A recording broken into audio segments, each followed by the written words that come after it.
আমার জন্মদিনের দিনটা কেমন করে কাটিয়েছিলাম সেটা তোমাদের সাথে শেয়ার করব না, সেটা তো হতেই পারে না। হ্যালো বন্ধুরা, চলে আসলাম নতুন একটা ভিডিও নিয়ে। জন্মদিনের সকালটা শুরু হয়েছিল এই ব্রেকফাস্ট দিয়ে, আর এই ভাত ডাল 5 রকম ভাজা দিয়ে আগের দিন মা আমাকে দিয়েছিল খেতে, কারণ আগের দিনটা বাংলা জন্মদিন হিসাবে পালন করেছিল মা। সেদিনকে দুপুরবেলা চলে গেছিলাম জগন্নাথ মন্দিরে, গিয়ে দেখলাম রথের কাজ শুরু হয়ে গেছে। সেখান থেকে নিয়েছিলাম মহাপ্রসাদ।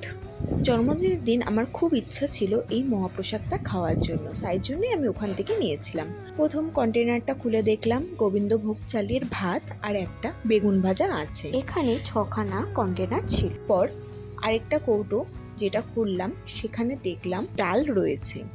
আমার মেয়ের 25তম জন্মদিন উপলক্ষে মহাপ্রভু জগন্নাথের প্রসাদ খাওয়া হবে।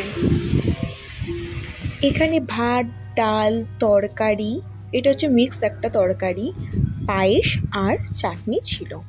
এটাই দুপুরবেলায় লাঞ্চে করেছিলাম। যারা ভিডিওটা দেখছো একবার জয় জগন্নাথ বলেছো। তারপরে সন্ধ্যাবেলা রেডি হয়ে গেছিলাম এই ওয়ান পিসটা পরে। এটা আমি কিনেছিলাম শান্তিনিকেতনে সোনাঝুরি হাট থেকে। এই ওয়ান পিসের মেটেরিয়ালটা খুব সুন্দর, যেমন সফট তেমনি গরমে খুব পরে আরাম। তারপর চলে গেলাম একটা রেস্টুরেন্টে। এত মিষ্টি করে বলেছে, তাহলে তো আমার বার্থডেটা স্পেশাল হওয়ারই ছিল। তারপরে এই দেখো, এটা হচ্ছে আমার সুন্দর একটা বার্থডে কেক।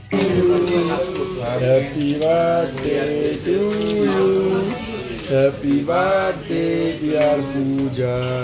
তারপরে চলে আসলো আমাদের স্টার্টার, আর আমরা কেকটাও ভাগ করে সবাই খেতে থাকলাম। আর তার সাথে চলছিল গল্প, আড্ডা, মজা আর খুব হাসি। এইভাবে আমার সুন্দর করে বার্থডেটা কাটাচ্ছিলাম আমি সেখানে বসে। এখানে আমার বন্ধু, দিদি, আমার দাদা, বৌদি সবাই ছিলাম একসাথে।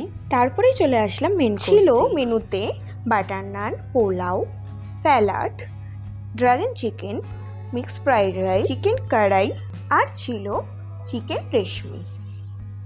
আর শুধু আমরাও না, আমাদের সঙ্গে মিঠাইও খাচ্ছিল। কি খাচ্ছিল দেখো, চিংড়ি ভাজা। ব্যাস, তারপরে জমিয়ে চললো খাওয়া দাওয়া শেষে মিঠাই নিয়ে নিল কতগুলো টুথপিক। আর আমরা এই মৌরি আর মিশ্রি খেয়ে চলে গেলাম বাড়ির দিকে। কেমন লাগলো তোমাদের ভিডিওটা জানাতে কিন্তু ভুলো না। ভালো লাগলে একটা লাইক, শেয়ার আর চ্যানেলটা অবশ্যই সাবস্ক্রাইব করে দিও। টাটা।